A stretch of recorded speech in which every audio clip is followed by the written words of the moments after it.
All right, everybody, welcome back. Welcome back. Welcome back to Living, Overcoming, Becoming. I am your host and creator, Erica Caucasier, and today I have an amazing treat. I feel like the powers that be have been keeping us apart because, they just don't want me and her to be great. And I tell her this all the time. But I have my baby from my ministry, Joy Coston. Hey, Hi, honey. everybody. So, It's a pleasure to be here. Joy, do you want to introduce yourself a little bit? My name is Joy Coston. I think I will more so talk about who I am versus what it is I done necessarily. But I am a singer. I call myself a melodist. So, I am, by way of ordination, I'm a minister in the Lord's church. I am a writer. I'm a child of God. I'm a PK, pastor's daughter. And I am forever a student.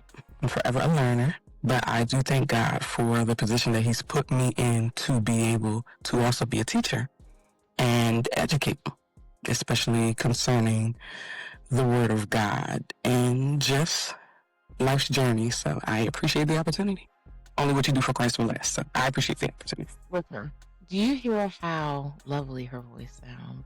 Do you hear how eloquent she is and how amazing and just altogether lovely? This is why I love it. I love her. I feel like I hate that I can't tell you guys that I love you like to y'all face enough. But I feel like when I love y'all and I love on y'all just be looking at me like, "Are you good?" And I'm just like, it's just so meticulously placed, the kinds of people that be around me, and y'all just do things. Because when I say she can sing, y'all, I'll be in the car listening to gospel music, and I'll hear a song, and I'll just put Joy's voice in my head because I'm like, "Oh, she was out." We're nasally today. I was listening to one song and I just heard her voice all over it, and I sent it to her. She was like, "How you know I need a new material?" And I was like, "I don't know." I was like, "I've been listening to this song for a few months," and I'm like, "This is Joy." Well, that's the other thing I wanted to say, right? I'm looking for new material because I've considered myself for a very long time a nostalgic person. So this is where I'm a geek, y'all. So this is where the geek comes out. A nostalgic person, somebody who is a lover of yesteryear. All things produced in past times. I've been able to find the beauty in them, but it's funny, the Bible does speak of how we are not supposed to say that yesteryear was better than today. And I'm like, oh God, I've lived half my life doing that. Yeah. Okay. So what I've learned in the balance is we can appreciate the things from times past. However, in this day, we have to make sure that we're not idolizing the things of the past. Yes. Okay. Because when God says, I'm going to do a new thing, now it springs forth. Shall you perceive it? You got to be able to, cognitively perceive what the Lord is doing today. Do you have the ability to perceive what the God is doing today? So you can be a nostalgic person. You just bringing us it. So speaking of not what was it, coveting yesteryear, or like not saying that it was better, idolizing, and God bringing forth something new. So today's episode, y'all, me and Joy are having girl talk. I have not been able to have girl talk with Joy in a very long time, so I chose her today for that particular reason, because we are both women in Christ, right? Indeed. And me and her have very different journeys, but I feel like we have some similarities because we are the lovey-doveys. We are the people that believe in love and true love and happiness and your person. And today's episode is Dating, Discernment, and the DMs. Very properly titled, because right now, dating seems to be one of the hardest, frustrating, altogether weird, just weird situations. Absolutely. And I wanted to talk to you specifically because not only are you like a woman in Christ, but I feel like you have been through like some trials and errors, and you have learned a thing or two about a thing or two, but you've always carried yourself with such grace, even in the midst of whatever you had going on. And I know it was a fight, sis. I know it was a fight. I know you've experienced heartbreak. I know you've experienced starting over. I know you have experienced all of the things. And I really just wanted to pick your brain about a few of it, like, because, I wasn't necessarily, supposed to be back here in this space because I was married at the time. And now I'm back in this space again in a time Yeah. that was worse before, but, I just wanna, sit, I wanna kick it, I wanna talk about some things because like I said, she eloquent, so when she talk, she Try to speak be. with research and education, and I need that for this, right? Try to be. Jesus. So what I wanted to kick the conversation off was, um, we talk about discernment and the Yeah. ability to decipher, what is God, what is not of God, what is good for us, what is not good for us. But then we have that versus loneliness. Mm-hmm. And you said it, you've experienced loneliness, like the things that it comes with, and trying to make certain decisions, especially important decisions with being around certain people, certain kinds of people, how those two can sometimes they just don't go together. Sure. But I want you to kind of an example, but I guess do you have any kind of experience where you had to fight the loneliness versus discernment moment? Absolutely. Absolutely. I can tell my story. I'm learning that in your story, inside of your story, there is a testimony. Mhm. And so it just has to be properly regarded. You know, are you really healed and are you really whole if you're not speaking from the place that patience has had her perfect work? So, in other words, if patience didn't have a perfect work, if there is, a bunch of bitterness in a particular place. So your story is your story. I always say, imagine if the Bible was still it was still being written and you were just another, and you were a character. Your story is written, it's being written, and the narrative at some point it has to shift. You know what I'm saying? And inside of your story, there is a beginning, there's a middle, and there's an end. Where are you in your process? You know what I'm saying? Because a lot of times we try to tell the story from the middle, which is fine, but we don't get the full scope, the full picture. And so, with that being said, I can tell you a little bit of mine. It's funny, today is my mother's birthday. Now she has been in our heavenly estate for 10 years. But um, I remember when she was passing, what I will say and the way that I will say it, because again, the Lord has done a tremendous work on my heart to the degree that I can tell the story without, blame shifting and shame shifting other people, because the deeper I have studied the word and the more the Lord has been working on me, he showed me in the story. If God ain't showing you, it may not be healing. Because you're talking about everybody else, what everybody else did. And they did this to me, and they did it to me, and then it broke my heart, and it scarred me, and they did this, and they damaged me, and they stabbed me in the back. Well, why were you there? Why were you available? Why were you accessible? Why did you not discern? You see what I'm saying? Tell that part of the story. And it's funny. Thank you, Mommy. Blame shifting. That Yeah. was her biggest message. I would be like, Mommy, Keith, da-da-da-da-da-da. Mommy, Mike, da-da-da-da-da, ship out. Oh, I'm sorry, baby. What did you do? Yeah. I'm like, no, hold on, because it was not supposed to go that way. Wait a minute. I didn't come here for that. Hold on now. Wait, because I'm trying to do my due diligence, Right. Okay. Well, so healing is when you can come out of the blame shift. Mm-hmm. Healing is when you can come out of the shame shift. Identify what was uncomfortable and what was disgraceful and unfavorable to you in your own heart. And that's where healing begins. So for me, when my mother was passing, I was in a very vulnerable place. And I was petrified. I was scared because I knew that this would probably be the beginning of trauma for me. Yeah. In that place, it is very ironic that I did meet someone. And what I will say is I saw lights, camera, action. Yeah. Sorry, Miss Jackson. That's what I saw. Okay. I saw something. I was like, oh, yeah, I prayed for this. There were specific things that I prayed for. Mm-hmm. Specific things that I wanted. I did that. I'm trying to tell you, like I'm coming out of all the systemic societal ways of looking at things. Make a list, write it down, ask God for what you want. Like when I tell you my mind is changing, if it's not peace, it's not God. Like there are so many colloquial things that the Lord has, I think, put me through a maturation process about. Mm-hmm. I don't think that way anymore because of the things I went through. But everything that I asked for is what presented itself to me. Everything that I asked for.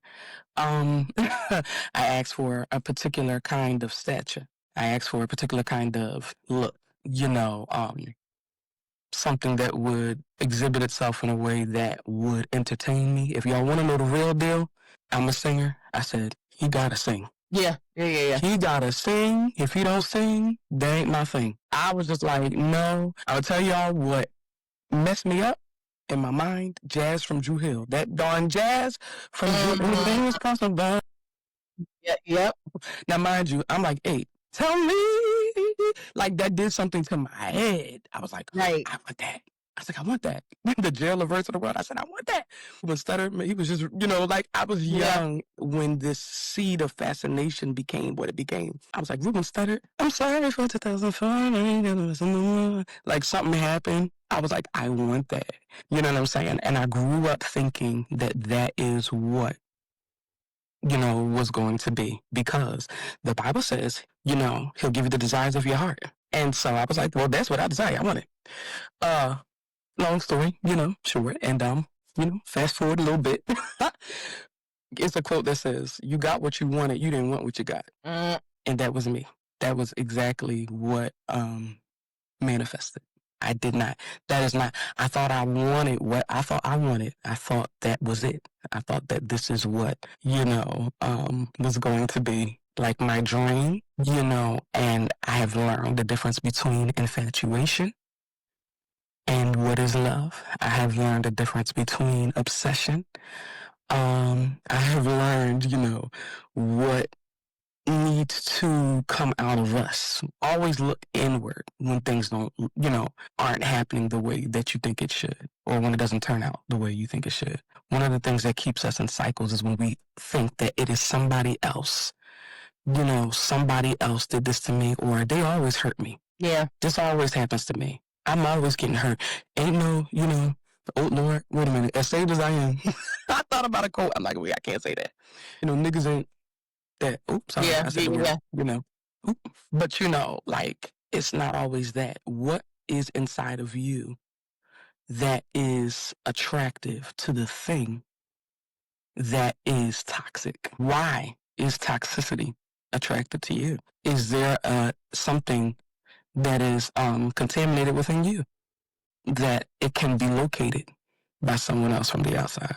I believe that is what happened to me. But the true healing, I believe that my journey could have been expedited had I understood that I was sick and I had to get well. Yeah. And so the loneliness is one thing to be alone. It's another thing to be lonely. I think loneliness can, there's like a temporary kind of loneliness, and then there's a spirit of loneliness, and the spirit of loneliness can be indicative of the fact that your heart is sick. Your heart is sick. Even Adam in the garden, he was alone. He was not lonely. When Eve was presented to him. So I'm like, yeah, loneliness, I think that comes from the place of not understanding that God is your everything. Because if I was in the place I was supposed to be spiritually when my mother did pass, I would have leaned on God like never before. Versus just completely going the opposite direction and embracing something that was not going to uphold me, that wasn't really going to take care of me. And one thing about the enemy, he will make it seem as if you are living it up. Living it up. Oh, this is everything I wanted. He has come, and my heart is healing. And, he is giving me everything. He is loving on me out loud. And I'm being broadcasted. And he's proud. This is what I wanted because it's established here. And this, and that. No, it's going to expire. It's going to expire. That too good to be true thing, I believe it is a thing, because God is still a God of process. Okay. And every round goes higher and higher. We go from faith to faith and glory to glory. I think we should be, just like leery of the things that present itself as everything we've ever wanted, because what if your heart is not renewed and you are getting everything you've ever wanted? That's a problem. That's a problem, because what you wanted in Egypt will not, you understand, suffice you. And that might determine how long your wilderness experience will be, because that stuff has to get up out you. The Egypt got to come out of you before you get into the promised land. And so, yeah. man, because you Sorry. speaking of so I guess I'll talk about like what it was like before. Like, for my I will say I think my idea of like loneliness and being alone was kind of skewed because I was around a lot of women that kept men around because security or because they felt like they had to, or and they endured a lot. Like they endured stuff that some people wouldn't even make it out the house. Like I had that vision. So of course when I started dating very early on, like obviously this is like outside of me being in God too. So before the discernment came, loneliness to me was like, you don't do that, especially being a woman, especially being a black woman. Like it was just like you just don't do that. Like it was always you needed a man. Now it was never expressed that way. But it was like as I got older and I started looking around at the women in my life and what they was going through, and I'm like, you still kept that nigga around for real?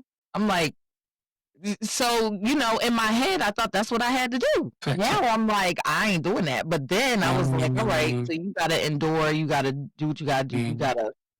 So my first ever like real relationship when I was in high school, it was abusive. Like, and I was insecure, and it was like this dude, he was in a higher grade than me. I was a freshman, and it was just like I was like, oh, you giving me attention? Like I had never really got that like for my looks. I had gotten attention because I was like a dancer, I was an athlete or whatever. But when it came to dating, I was always so rough. Like I was a tomboy.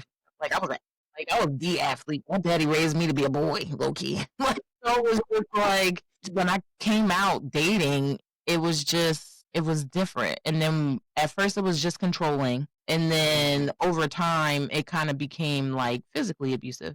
So but at that time I was like, well, I don't see other people dealing with it and they just dealing with it. And at that time, like I've always been an empath. I've always had a savior complex, unfortunately. So it was just like I saw what he was going through. I'm like, oh, he's a product of his environment. He's gonna change. Like, thank God now he's completely different. Like he's like 360. Like I look at him now and I'm like, oh, I'm so proud of God. Like you know what I'm saying? It was like in that moment, it was like it was weird. And I dated him from 9th to my senior year. Like that was high school. That was my first everything. And I think with that, like right before I went to college, and when I decided I was going to go away to college, that kicked up something crazy because You know what's crazy? That might exemplify some of the reasons as to why I may not have seen you like that.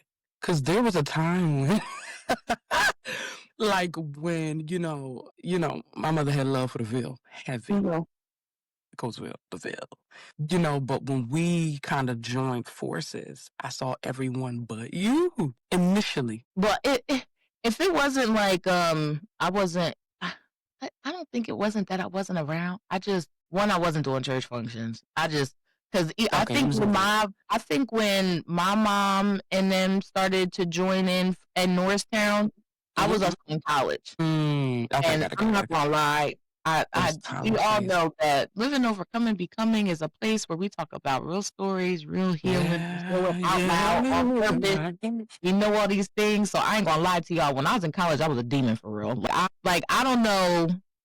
don't know what happened between like my graduation and going to college. I know that leading up to my graduation, I had went through like a really bad spout of depression. Like disassociation, didn't feel like myself, nothing. And I was fighting back and forth with my boyfriend at the time. He's like, why you gotta go so far, blah, blah, blah. Like, I was just like, well, if you really don't think we can handle it, then let's just break up. Like, because at that point, I was just done with everything. I was like, I'm ready to go. I want to experience this. Like, I don't want to stay here if I don't need to. Like, I told you I was going to make you work. Like, we was making it work this whole time. Like, and you my first. You know how crazy we go over our first. We just do whatever we want for our first. So it was just like, why you worried? I ain't going to do nothing.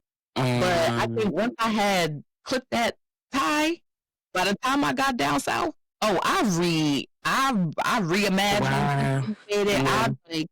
I was like, so this did not work up here. I was like, this is what we're not going to do. Because also by the end of our relationship, I stopped just letting him beat on me. And I was beating on him too. Because I was like, you're going to stop hitting on me all crazy. So we just... Like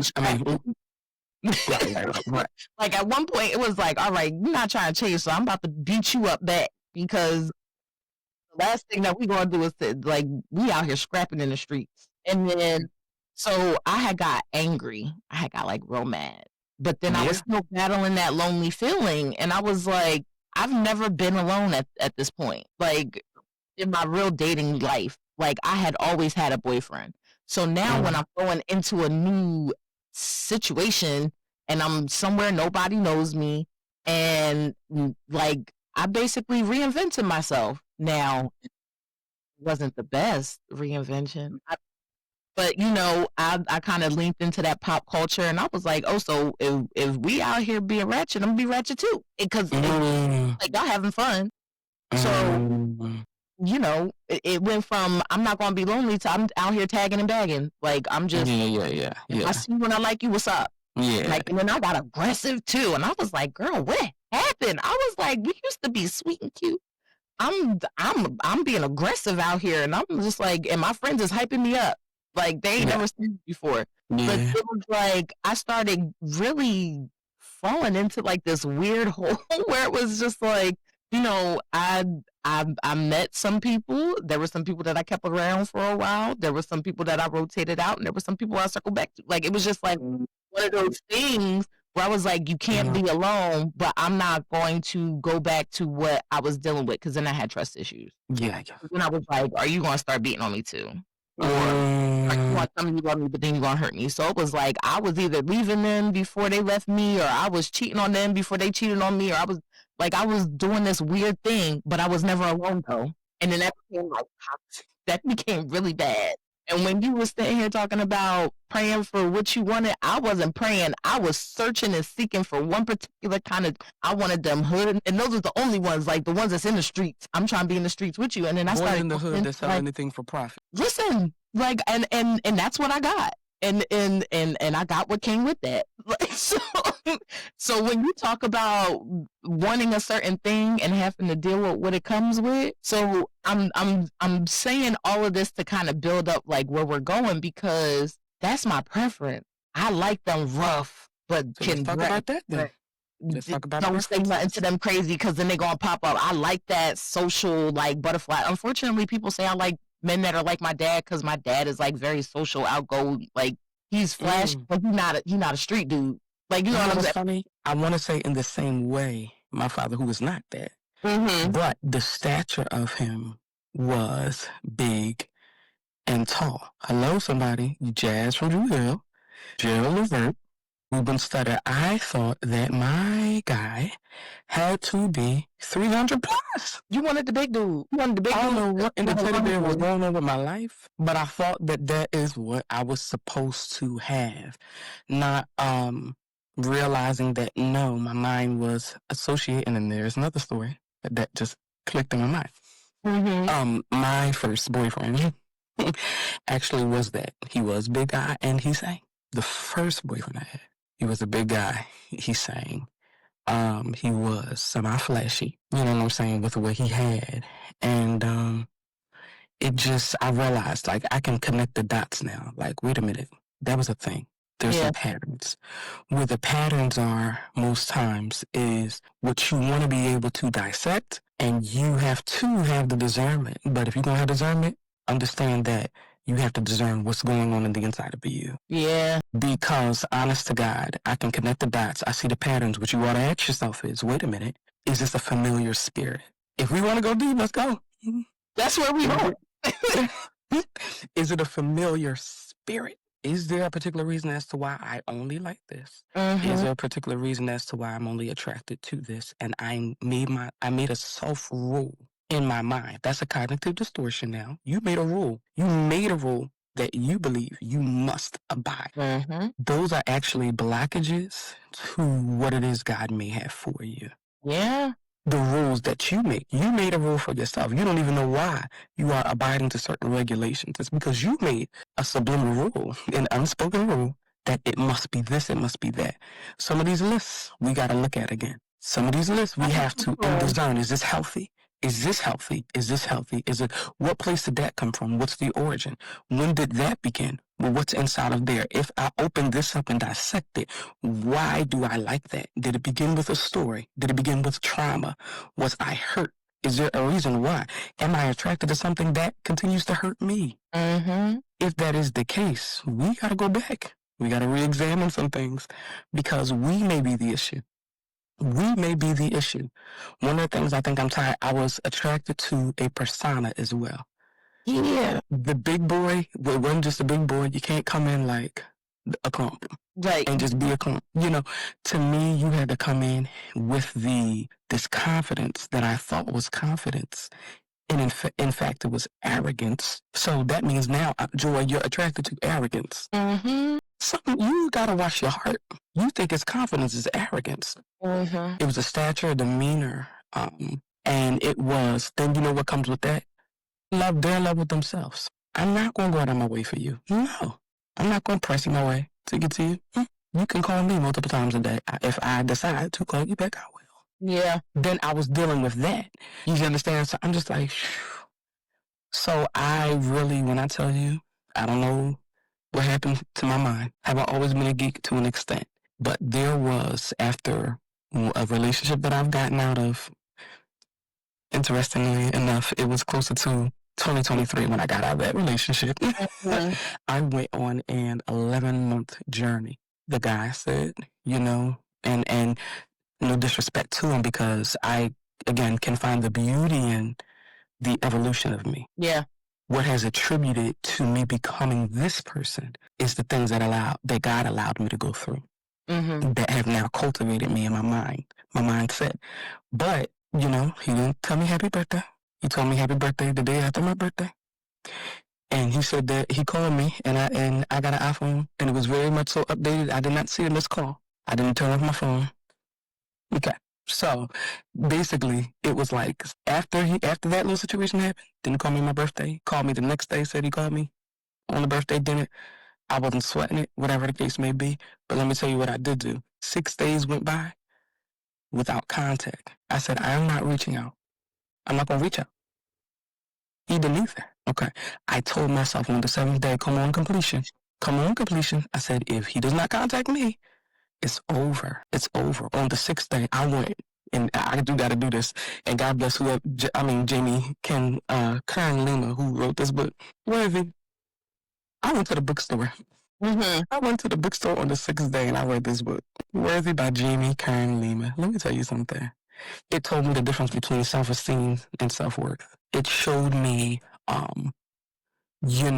that there is a part of us that always wants to lean on somebody. It's really because there's a need that's prevalent in our own hearts. Because we're needy, we need somebody. I need someone to call. I need someone to be there. I need. That's a loneliness thing, but also that's a self-esteem issue. Right. But when you have self-worth, you realize, no, I already am. The things that I'm looking for, I am. Yeah.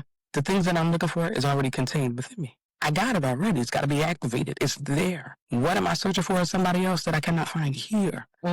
Because the person that comes in going to add to it, but they can't give me it in full essence. The ingredient, the whole substance, no, they cannot provide it. They cannot be there. I am. What is it? Is it love? God loves me. Do I not understand how dope of a person I am? How creative, how innovative of a person I am? Yeah. How much production lives on the inside of me. I could be songwriting. I could be producing and coming up with all these, things that the Lord is probably putting on my lap.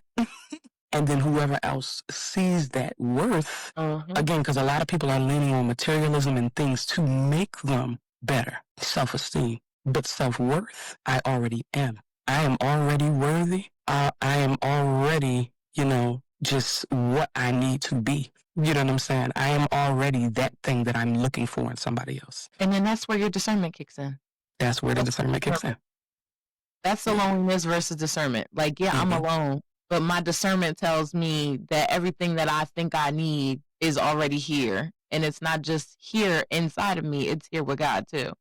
And getting to that point, I'm going to be honest, it really just happened. I feel like it just happened over the past couple weeks. And the crazy thing is how you're speaking yesterday. I started to pray because I started asking myself, why do I feel like now, granted,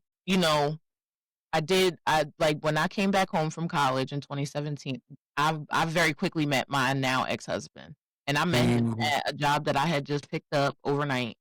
And when you heard what my type was, he was the complete opposite. Fulfilled it.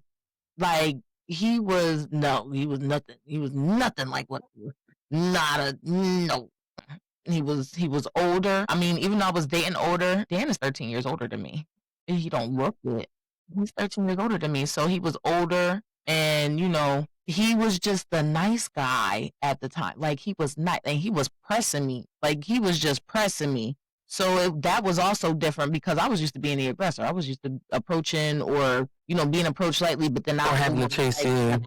So it was like he was the opposite, and I thought that was my like, oh God, is that you kind of thing? Like, because he's nice and he thinks about me. We was going out on like 2 and 3 dates a week, and we had just clicked really, really fast.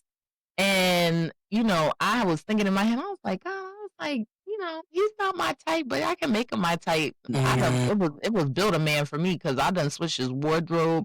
I was getting his hair cut a certain way. Of course, I was dressing him and getting his hair cut like the ones that I like. But it was like I wanted to make him look like it, but I wanted him to keep his personality because I was like, oh, well, this is different. This is nice.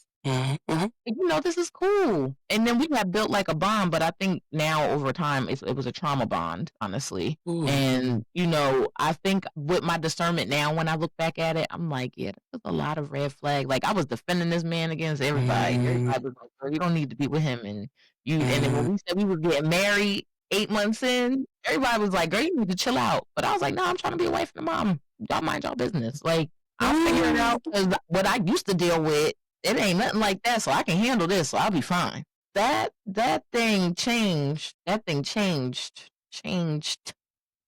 Yeah.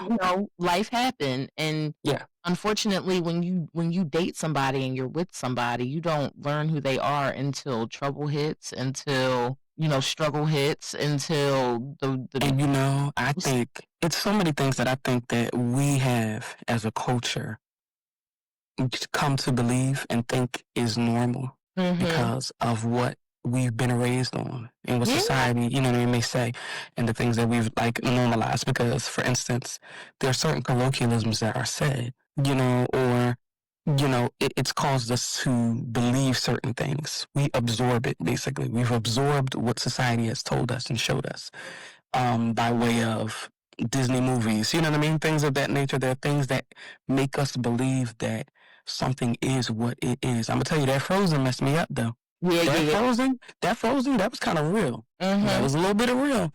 Because, okay, so this is what I would say. Chemistry. We can't always operate based off of chemistry. Chemistry, and then compatibility even.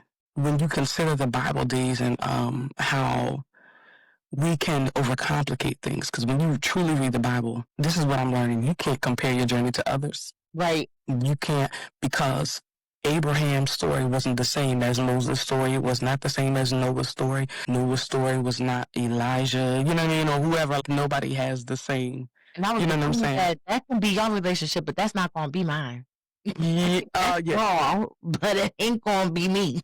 But there's a difference between knowing that other people's stories is not your story and still being able to be educated and taking what you need to take. Like, I'm not. Do you remember Anna's chemistry? Yeah, what's his name? Remember? That they was finishing each other's sandwiches. I done dated a few of them. I think I'm married. Well, that's what I'm learning. I think that the right relationship may not always feel right. That's what I perceive now. Because listen, I was in something that felt so right. Yeah. It felt right, y'all. But why did it feel right? Yeah. It's all right. That you wanted. Yes. And then it was like, even with that, like with the divorce part of it, like I'm not gonna say I've been alone since then, because I was running and gunning for a while, and I'll get to like one of my main points in a second down a little further. But the discernment in me, I was on the couch crying yesterday. Like when I thought that we was gonna be recording last night, like I was sitting there praying because I was preparing and I was looking at loneliness versus discernment. And in my head, I have been sitting here thinking, and I'm like, God, like, why do I feel like I'm alone and I'm not? Like, and I was telling him, I was like, I feel bad that you're not enough sometimes. And I was like, I'm sorry. I was like, forgive me, because I really want you to be, but why do I feel like I need someone with me all the time? Like, You know, spiritually speaking, sometimes that's where God is operating right in the now. yeah. I can say, like, if you are a patient and that just had a procedure, the area that throbs the most is where God is current, where the doctor, the nurse, whomever the physician has made the incision. Yeah. That may be the healing right there. Bro, I need something. That could be your symptoms. God could be he's working on that area. This is your ouch. You could be expressing yourself from the place of where God is actively at work. You know what I'm saying? Because I was like, I said it in my head. I was like, I can do this by myself. I was like, I can do it. I was like, I don't think I need nobody. I was like, but why do I want somebody so bad that it feels like a need? Like, I was like, because, you know, and me and Nicole talk about it very often, because they done told her that her husband coming to her. And I'm like, well, God, you done told her that her man coming. You want to tell me when mine is coming or what's up? Like, well, that's scripture. He said, I'll do a new thing. And he said, shall you not perceive it? That word, for whatever reason, again, in my mind. Whatever the reason it's there. Perceive? Are you going to be able to perceive it? That means if you cannot, you have to go through a process. You have to go through your own transfiguration. And he knows I have to see it. Because it could be there and you don't see it. And he know if he tell me something, I'm going to be looking for it. You see what I'm saying? I think that's why he started dealing with me with certain things, and why I be feeling like Bishop be prophesying to me in code, because I feel like he knows that if he give it to me straight, he know I'm going to be sitting there in the daylight with a flashlight like, all right, where's it at? Where's it at?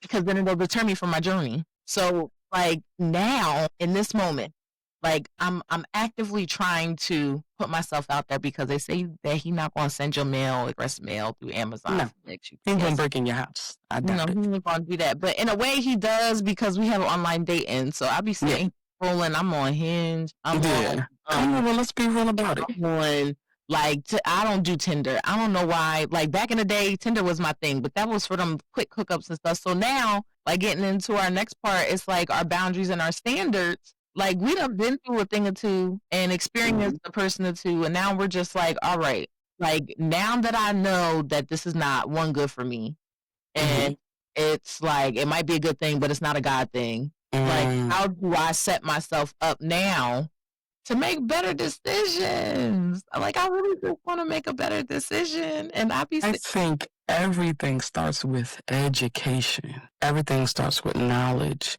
And it starts with you understanding who you are. I can admit and confess to something I feel like the Lord has shown me and revealed, because everybody's case is not the same. In the same way, every biblical figure is not the same. For me, I think that because of the trauma of what I experienced, I've developed what psychologically is considered ROCD, relationship OCD.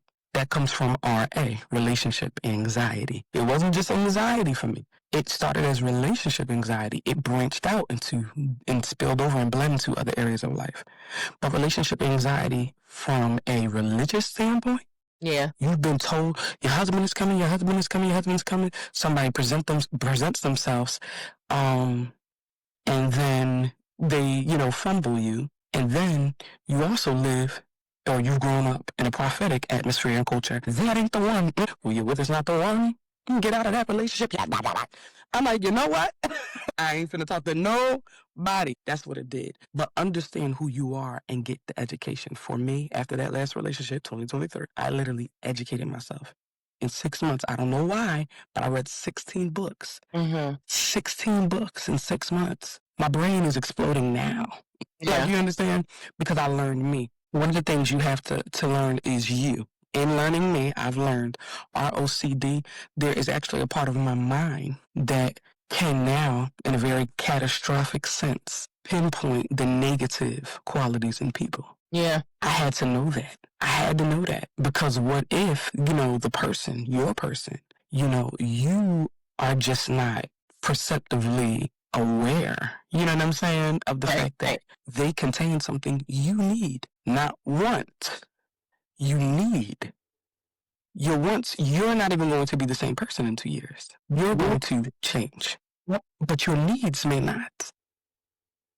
So you need to focus on that, which you need. But now there are things that are in the way, hindering your process of getting there. And it's you, because you've lived so much life. You've adapted complexes, things that, are like causing you to stagger on this journey.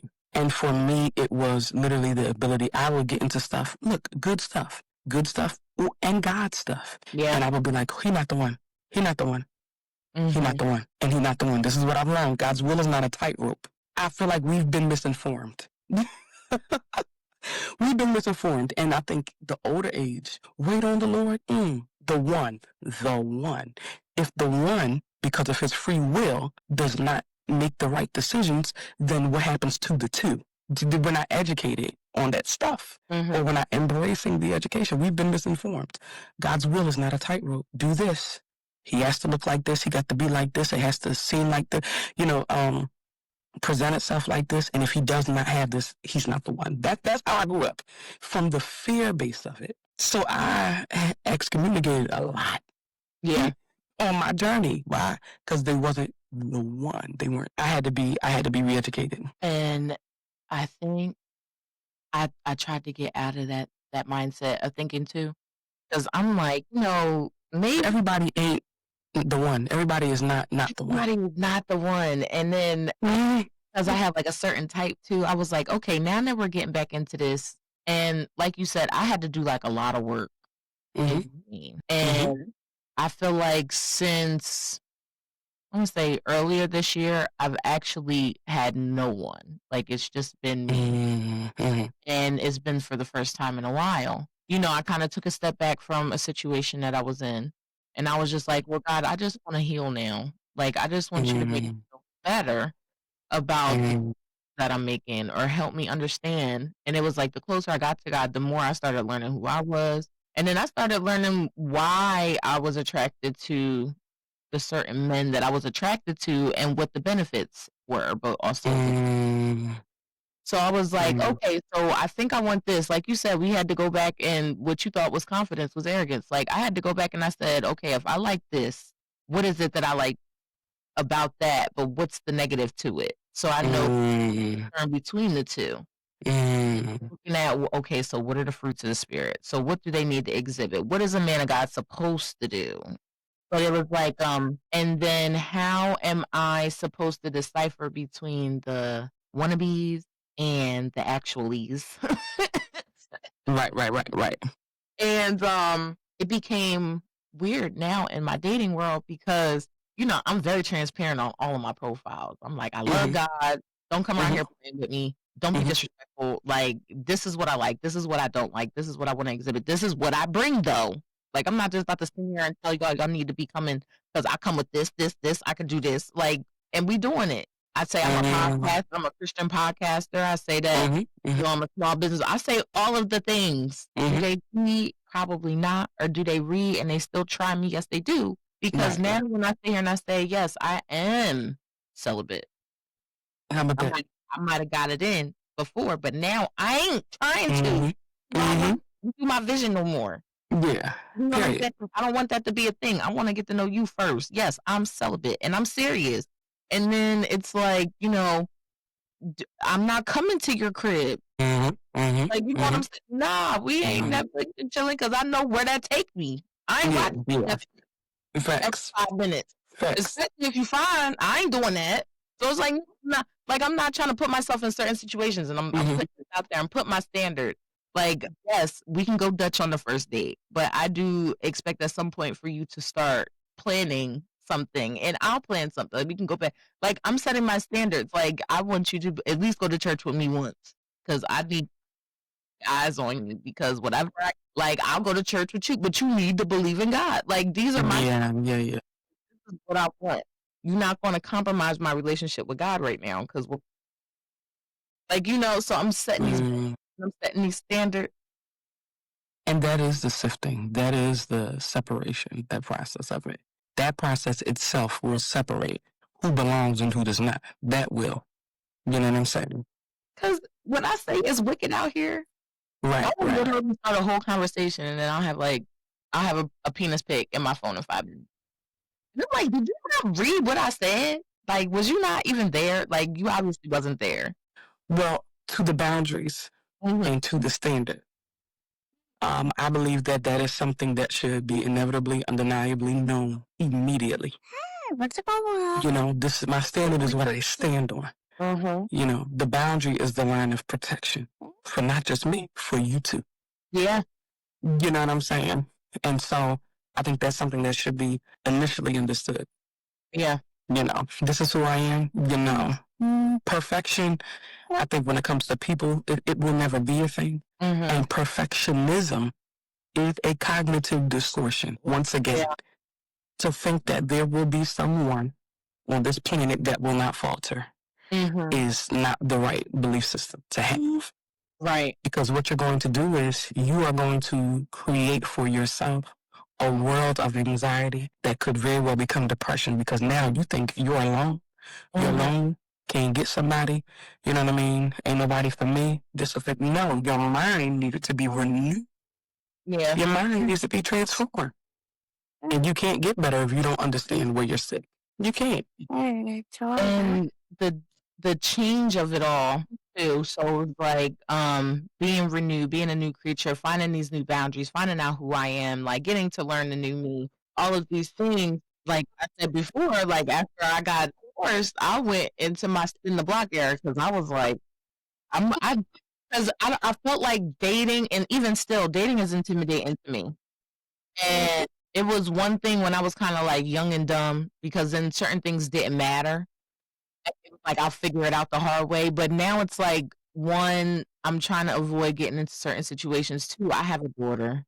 That kind of shifted my mind. That's gonna shift it all. I was pregnant. I was like, please give me a boy. I know how to handle that. But now that I got a daughter, I'm like, now I gotta live by example. I was like, so now I'm like, I'm trying to like do certain two on top of my journey. So I was like, all right, I'm gonna spin the block. I'm gonna see what some of these dudes doing because there was two in particular in college. I kept them around all the time. But then there was this one that I always been in love with. Like I was in love with him. I was because of how he was. I didn't want to express where I was at with him most of the time because I didn't want to get my feelings hurt. So I was just suppressing a lot of feelings. And when you were traveling to see one, I was traveling down there to see the same one. Traveling to see one girl that didn't travel to see me. Listen, and that was the one thing I did say. Like it was different this time around when we was dating. And like because he had been through some stuff, I had been through some stuff. He still had all the same characters and traits that I like. But when I came back, I was different. And even though it started off the same, because I kind of started messing with him like right at the beginning of like my actual pursuit into God. So it was like a lot of stuff started falling off in our dating. But even still, when I have initially came back, he was like, "You're different now." So I hear you, and yes, that was a place where we were. I think both definitely having some commonalities there. You know, but like you said, you were a different person when you went back, and there were some things that fell off.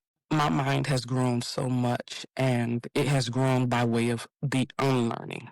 I had to unlearn. So many things I knew I thought were it. The way to regard things, I thought that was the way. That's what I've been taught, this and that, until you realize you're living in a different world. Yeah. It's not, what it used to be. And for that purpose, you have to allow the Holy Spirit. Get you a relationship with the Holy Spirit. He's going to teach you, train you, and guide you into all things. Yeah. And what's for you is different from what is for someone else. A lot of stuff that was fun when we was together before, it wasn't fun no more. I was like, ugh. I was like, all right. Like, I loved being with him. I loved spending time with him, going out all the time.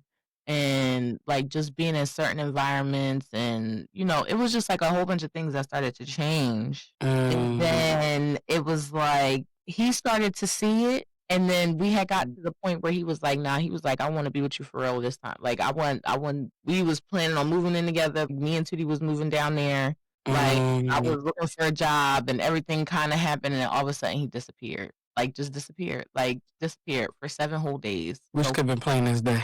No phone. Okay, here goes 7 again. I'm trying to tell you. 7 whole days. There goes that darn 7 again. That and number. I was like, all right, what's going on? And then when I finally, I was calling his mom, and even his mom didn't know where he was. He was just going.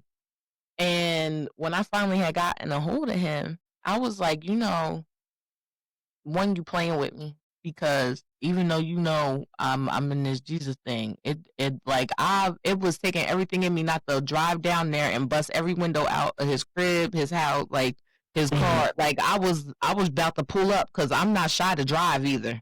That's right. But something in me was like, no, I'm gonna just wait. I'm gonna just sit here. I'm gonna, because that's not you no more. Like, we're not trying to be that girl no more.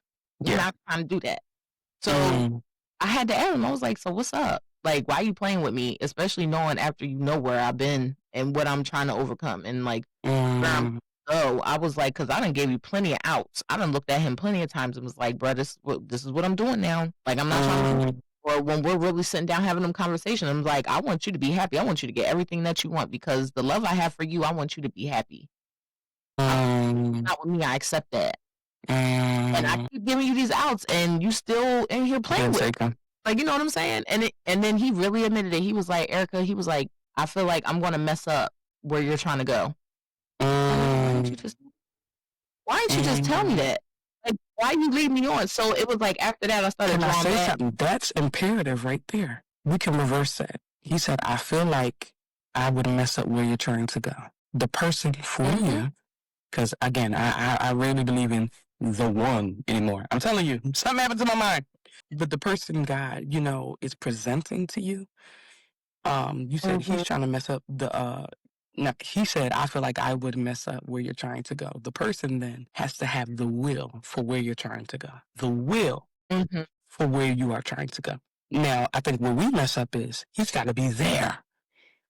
Furnished, polished, he got to be that. Matter of fact, he got to surpass me. And I'm the opposite. I'm like, you don't got to match my energy. You just got to appreciate it and not try to mess with it. The will has to be there, though. That's the balance. And it's got to be there.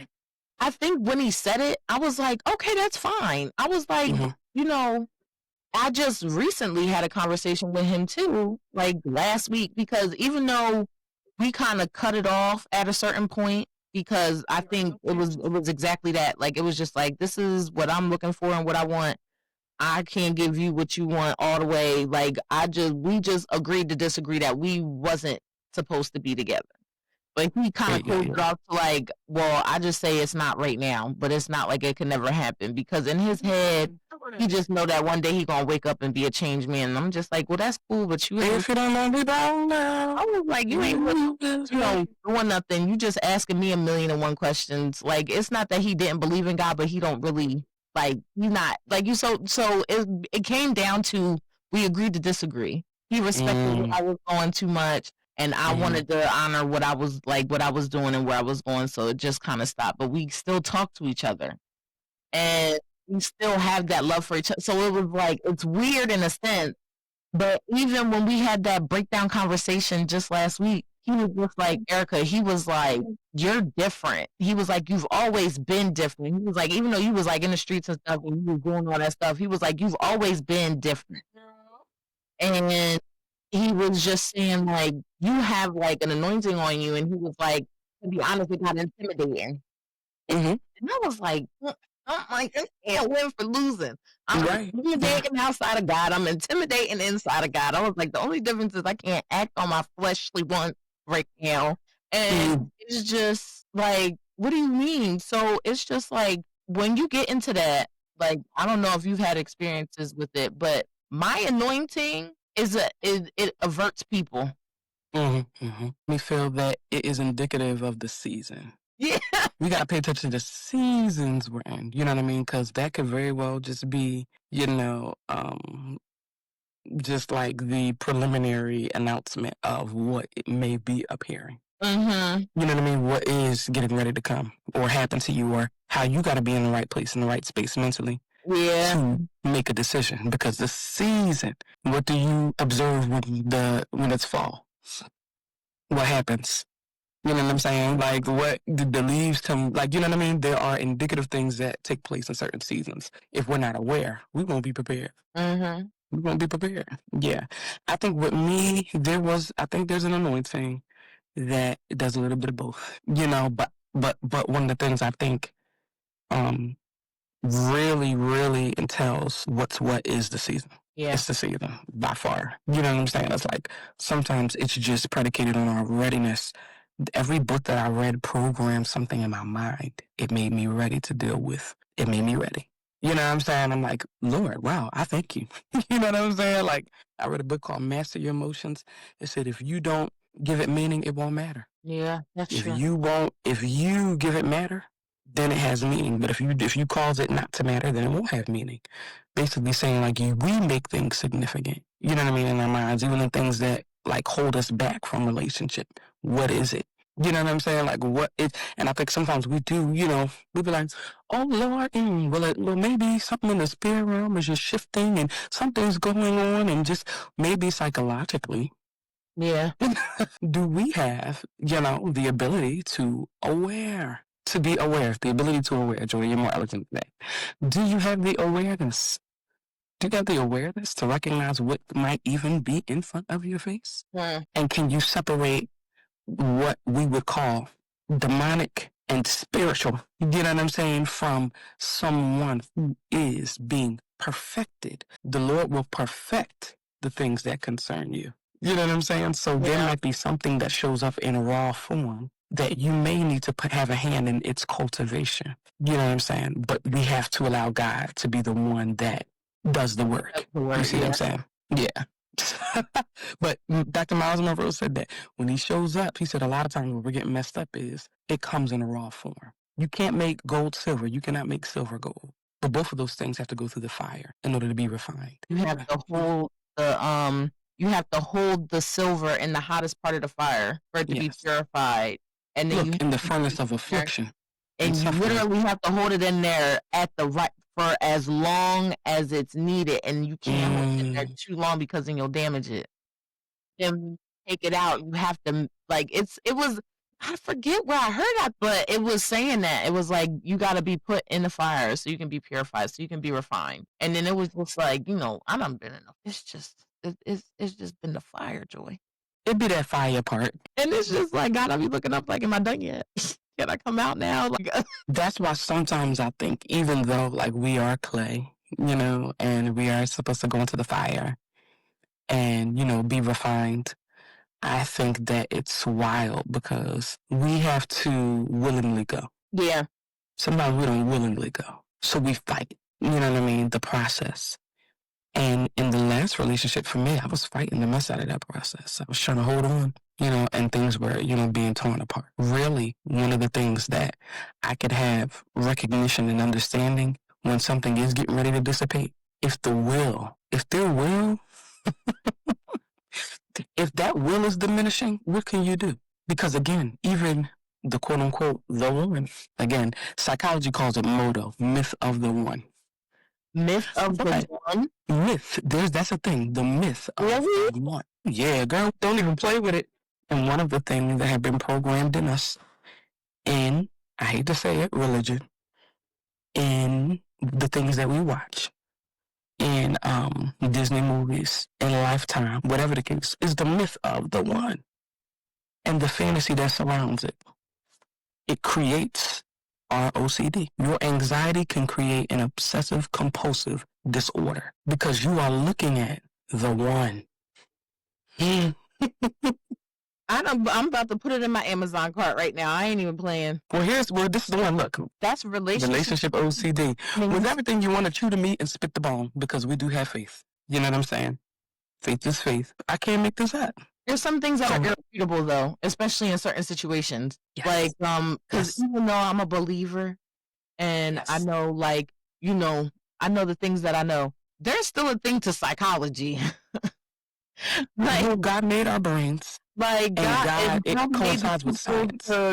God made the people to be able to learn and give the information. Now, this is also where discernment kicks in again, because we have to discern between what is the information for the body of Christ and what is outside of that.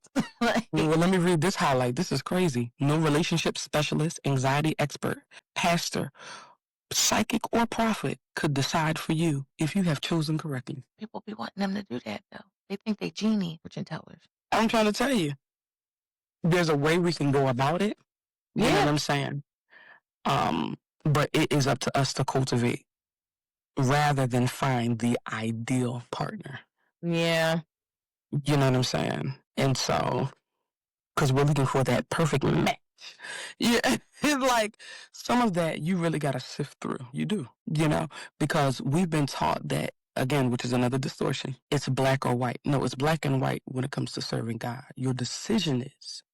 But how many times have you lived in a gray area and the Lord had grace with you? Yeah. I think we read the Bible even from like a very skewed standpoint, a distortive standpoint. We make it seem as if, and Joseph, he was betrayed by his brothers, but he made it to be a ruler, and he was you know what I'm saying? There was a process. And the Bible may not have fully regarded it. Yeah. But why did Joseph sit so long? What did God have to get out of him before he came into it? There was a gray space. Right. There was a gray area. You know what I'm saying? There was a gray area from Ishmael to Isaac. There was a gray area. So I think we have a distortive mindset sometimes when it comes to the match, the one, the ideal partner. What about process? What about cultivation? What about the therapeutic process that we have to go through? That reprograms our minds to not necessarily find what is ideal, but find the thing that helps us live. Yeah, like doing the work is important. Like, Listen.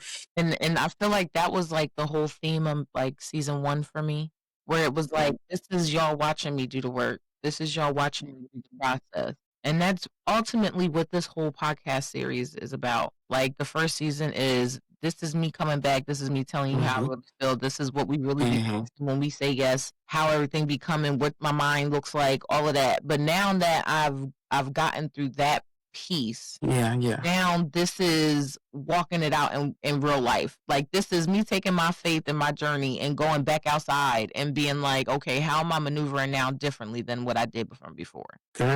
Because now that I'm under God's wing, and I'm sitting here and I'm looking at him and I'm trying to, make the right decision, like trying to do this Christ thing better. Yeah. And intentionally. Now when I go out here in this world and I'm dating, I'm like, all right, this is what I know that works. This is what I know that don't work. This is what I know he wants from me. And this is what I know I need to stay away from. This is where I need him to kind of meet me at, but this is where I need him to be like, because that evenly yokedness, it means something so different to me now. It just pertains on ultimate agreement, because in reality, we are not oxen. That's the reality. Yeah. You see what I'm saying? And so when you consider that, it's like, okay, now it's ultimate agreement. Because we are humans, we are not going to agree on everything. But we're going to agree on God, though. God is the agreement, yes. You see what I'm saying? The ultimate agreement, the non-negotiables, the things that cannot be, that is what they are. Yeah. You see what I'm saying? But I feel like this book talks about it. I'm like, oh my God. It said the butterfly feeling, the exhilarating emptiness in your gut that has become the cornerstone of your motto, myth of the one fantasy, has absolutely no correlation with long-term happiness or compatibility in relationship. You understand? That's why I said we got to put it in proper context. The word of God is the word of God. That ain't going to change. You know what I'm saying? But I'm like, but the way that he counsels his people and helps us to get out of our own way. Yeah. Because our minds cognitively go through so many things because of what we go through. The things we go through doesn't mean that those things are done, processing through us. It's not over. We got to get that stuff right, because that could be some of the reason why we're in our own way. We don't believe in becoming. We don't believe in the word establishing. You know what I'm saying? We don't believe in perfecting. We don't believe in process. Because of that, we think black and white. It's finished or it's not. It's done or it's not. But that's not how God dealt with us. So we're missing out on a lot. Like Dr. Miles Monroe would always say, we're missing out on a lot.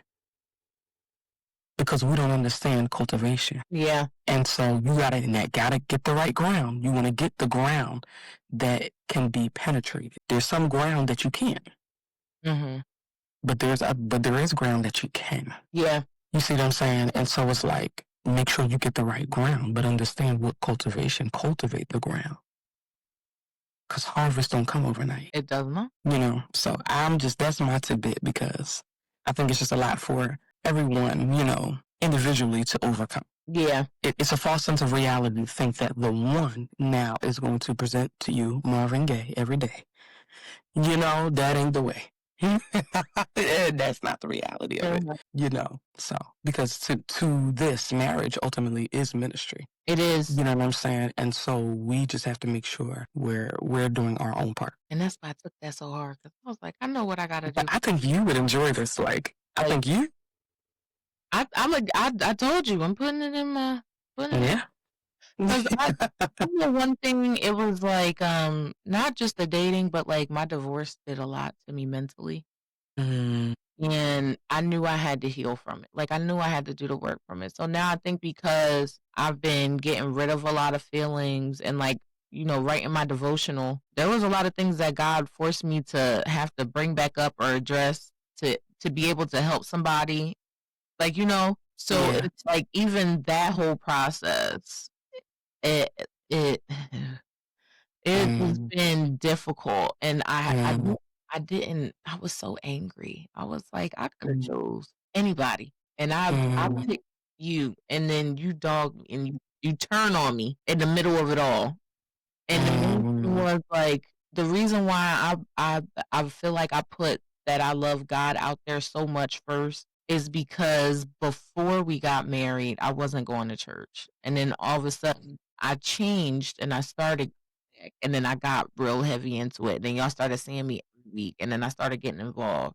And that really made him angry. And all of a sudden it was, I don't believe in God like that. And then all of a sudden it was, you in a cult. And then all of a sudden it was like all of these things. And I was like, where'd that come from, bruh? Baby. You don't know, I just sat up here on this altar all service, snot crying over my marriage, trying to save it and pray to God that he fix it. And it was like I was doing all the warring. And I'm coming home, the devil laying in my bed, and I'm just like, bruh. And then when it came down to it, I was like, because I knew it was ministry, because I knew I had to take care of it, but then my vision was skewed, like I said earlier, because I'm seeing women stay in situations that they had the authority to leave. Like, so I was like, well, do I have to be miserable? And then when I had that thought process of dying in my own marriage, and my parents will take care of my baby, she'll be all right, I don't gotta be here no more. I was like, oh no, this ain't what it's supposed to be. This is not what it's supposed to be. But I heard something as you were talking, because what did you say? Do I have to be miserable? What that lets me know, I'm telling you, reading the Bible now, it like reprogram my mind as far as like how to think. When I hear certain things, I'm like, do I have to be miserable? What produces misery? It's association from God. Because when you are married, you're one. Yeah. You're one. So a part of you is grieving being disassociated from God. And that's producing misery. So disassociation from God produces misery. Close in proximity, but my spirit is grieving because a part of me is not connected to you. Yeah. And it so was I'm like, yeah. And that's why I know now. Going into gotta be connected. Both go and connect on that first. And nobody said perfect. You gotta be connected. You gotta be in proximity. People be looking at me like I got it all together. I was like, God, y'all be slipping every day still. But the difference between me now and slipping in is, as soon as I slip, I either catch myself, or right after I'm done, I feel conflicted. I feel bad. And I'm like, God, please, please, please, please, please. You know, the spirit of religion is wild. The spirit of religion is wild. Because one of the most renowned, just like biblical figures that we praise, that is very notable and highly regarded, David, was an adulterous murderer, but was a man after God's own heart. If we don't understand that two things can be true at the same time, we're going to be, when I tell you, that notion has set me free. And it has alleviated so much anxiety and depression off of my life. Two things can be true at the same time. But your intention is also important, people. That don't mean that you can keep going out there and doing it. He was just an adult. No. Don't be cutting up. Don't be cutting up.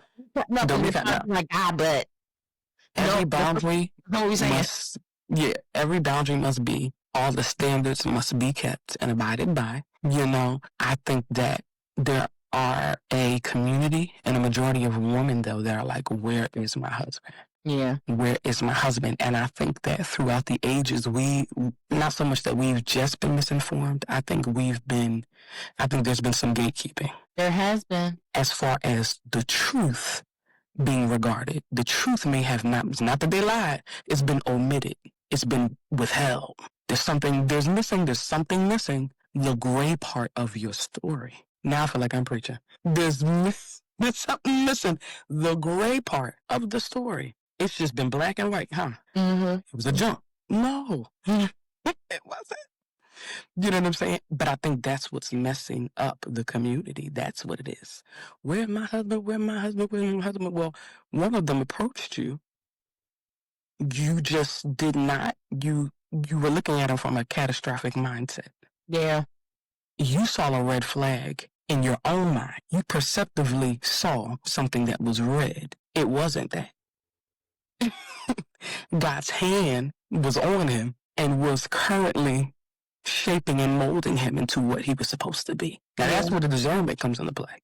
You see what I'm saying? Because we got to be able to distinguish the difference between that which was sent to absolutely deter and derail your life. Yeah. Okay. The counterfeit, you know what I mean? One person and all of those things. Distinguish the difference between that from someone that has the capacity, from someone that has a good ground of his heart. Yeah. You see what I'm saying? Who has the willingness.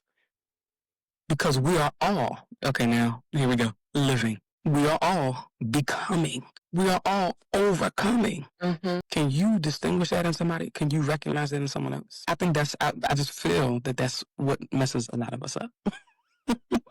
We see, that ain't it. Because don't look like that. When you let God do it, first of all.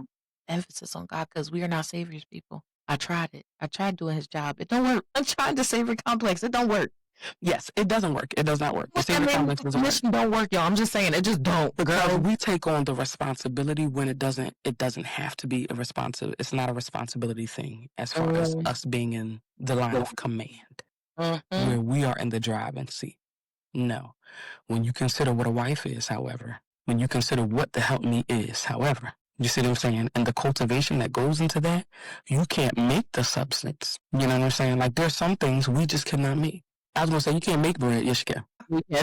But there are some things you just can't make. Right? But there are some things you can't make, but you can mix. You see what I'm saying? You cannot create because there's one creator in terms of that. Right? But you can cultivate. Mm-hmm. You see what I'm saying? Yeah. You didn't create the substance, but you can support.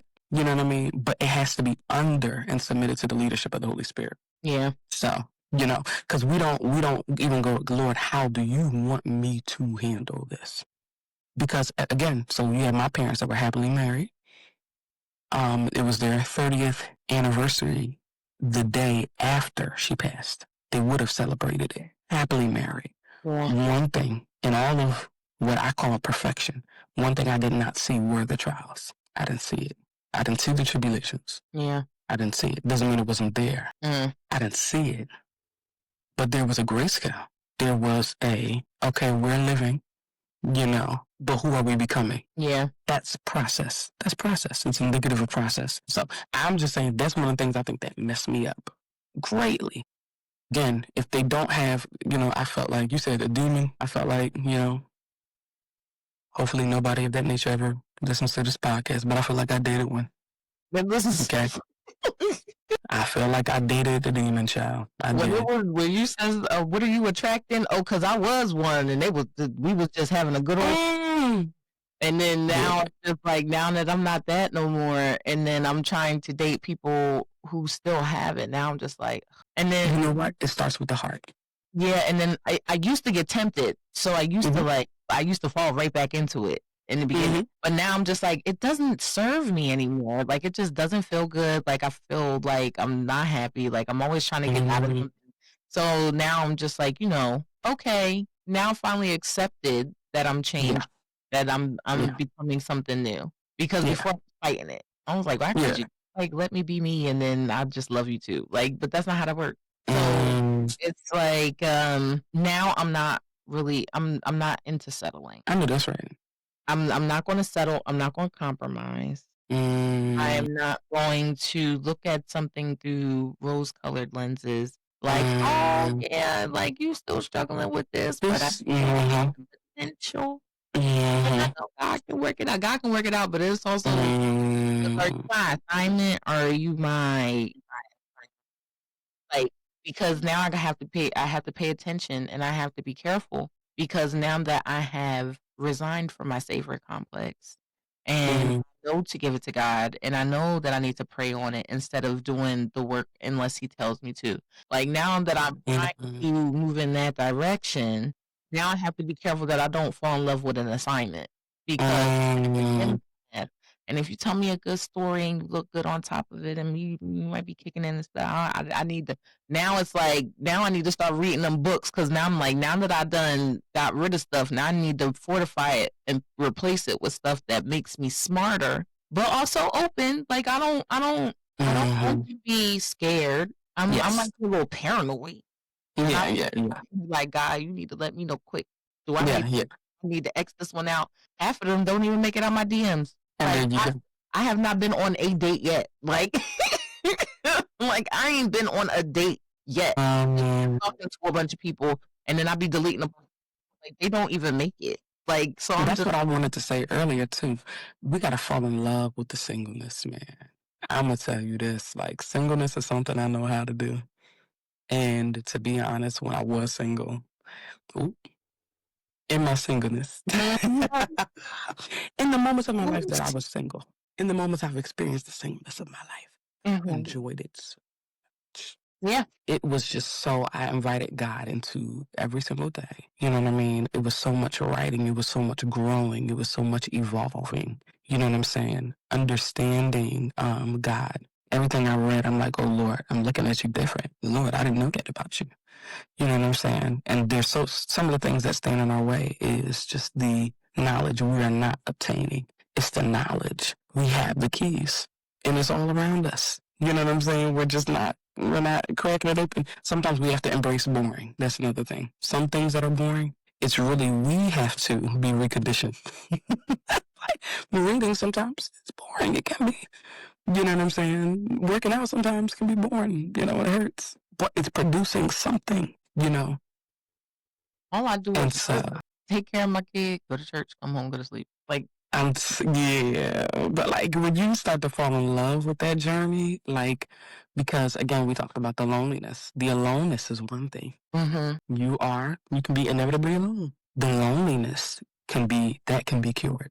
That can be cured. You know what I'm saying? And when it is cured, that's when I feel like God is like, you're ready. You're ready. Yep. Because now you see the sufficiency in me. You know what I'm saying? And now, yeah. What does it say? What does it say? I have a scripture.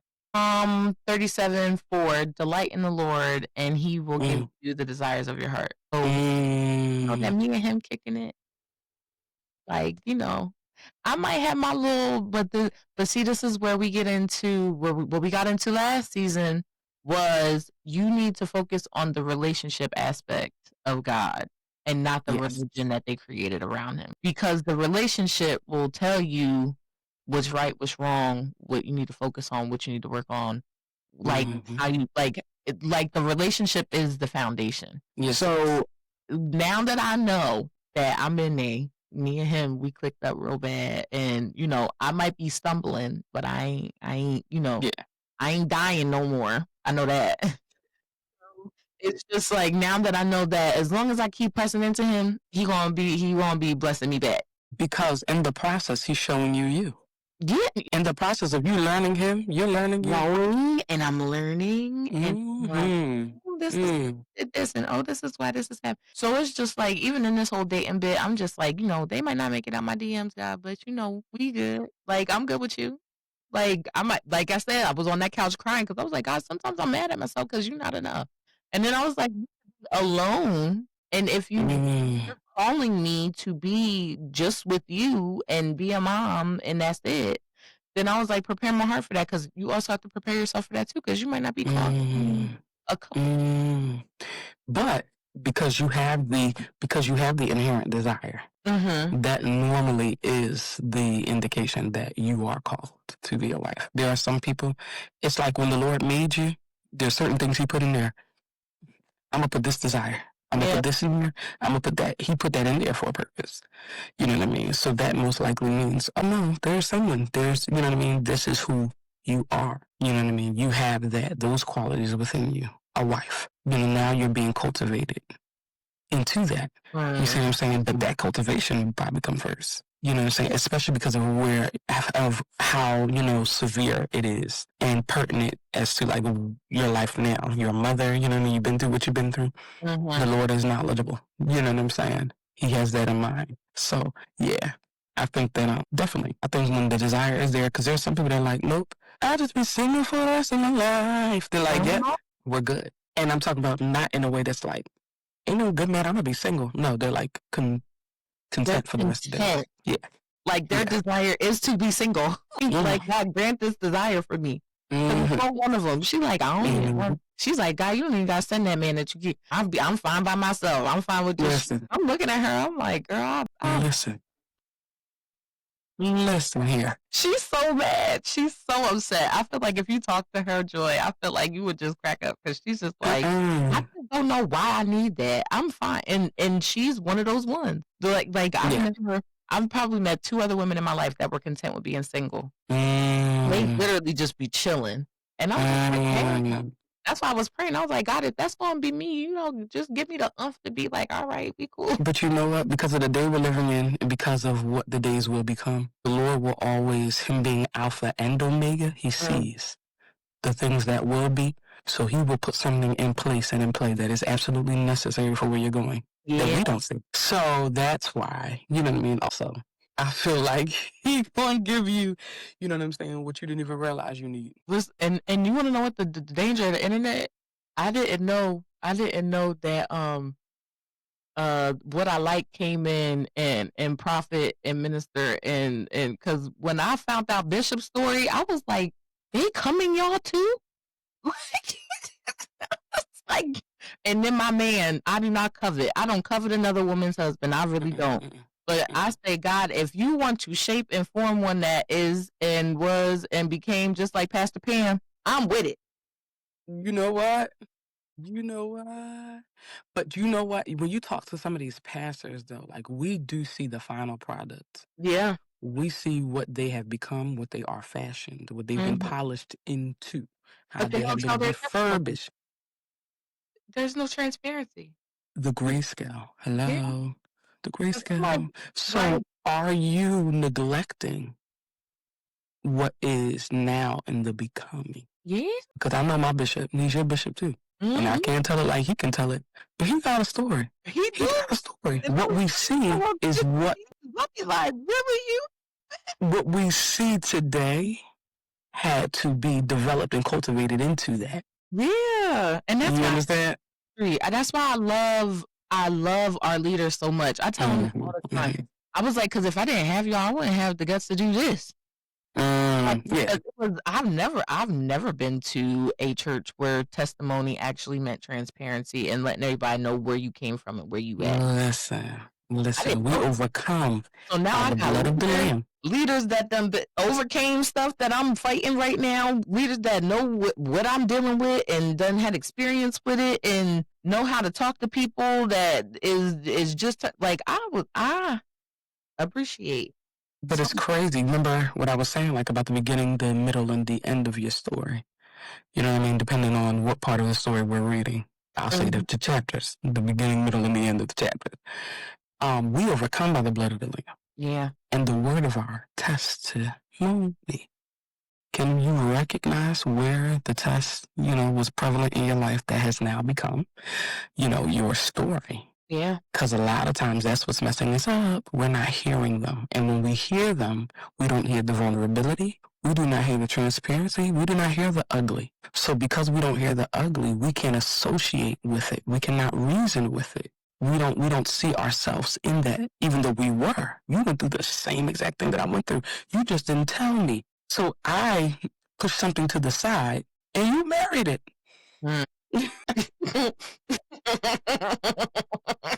Rejected it and you married it because you told me, don't do this, don't do that, don't do this, don't do that. It's got to be this, got to be that. It got to be this, got to be that. You said that, but you just refrained from telling that part of your story. So I got stuck in a mess, and you made it through. You didn't get over it, like Michael Jackson said. It's too high to get over, and it was too low to get under. Yeah. You made it through. If you made it through, not get over, not get under, because the Lord is calling us to go through some things. That's the part I'm telling you. We've glamorized. I was putting the word together, girl. My gift was working a little too much. The gift was working.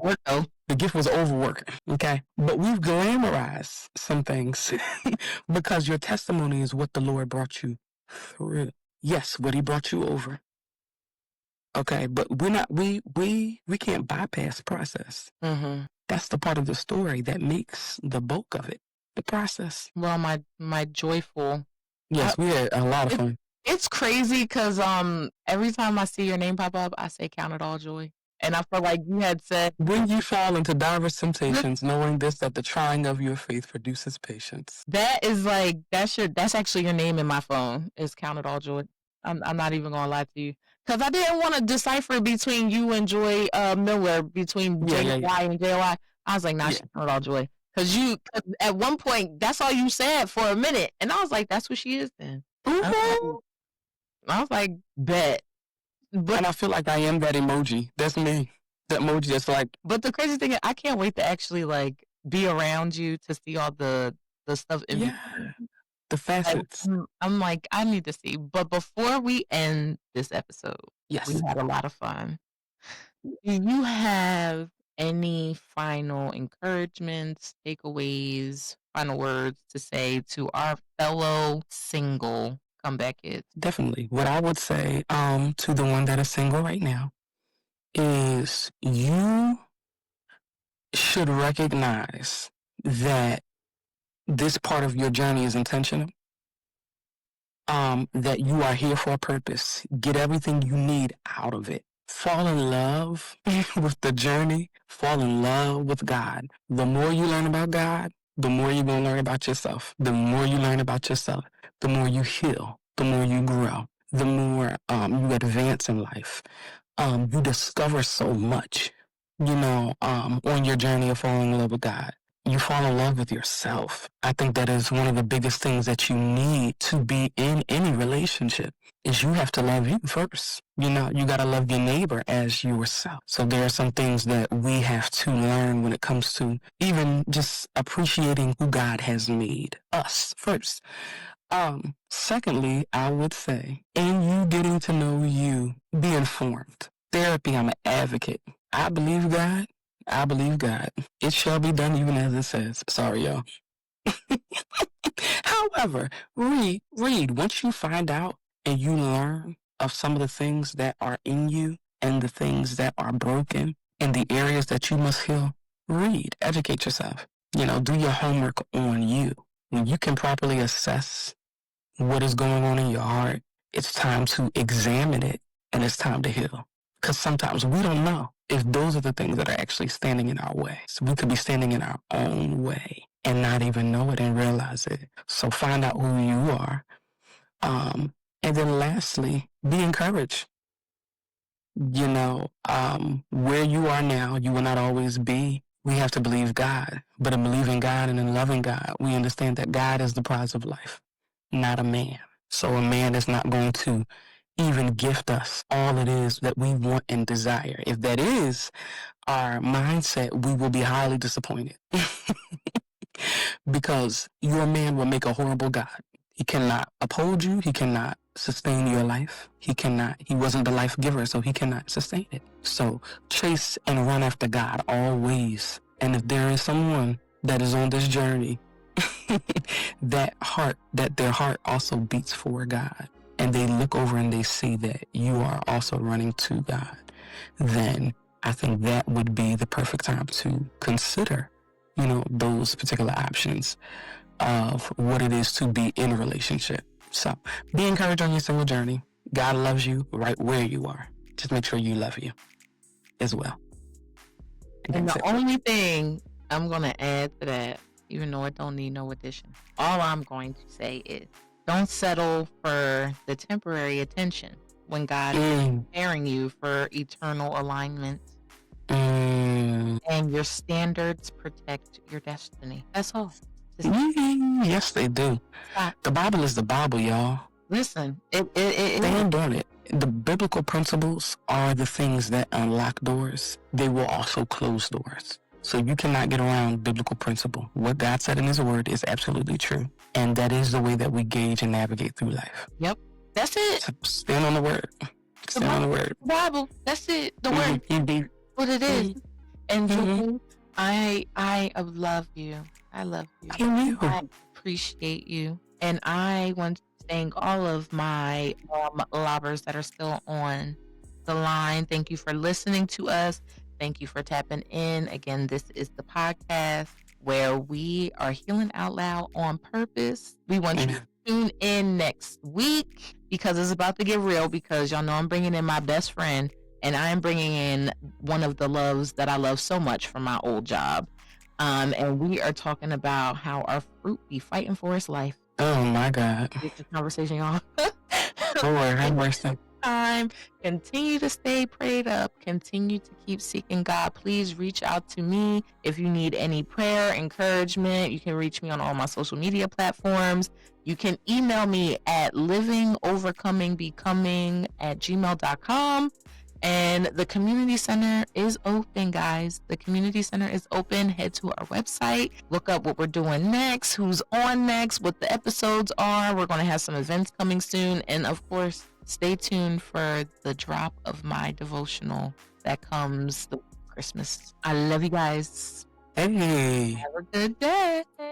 My goodness. All right, babe.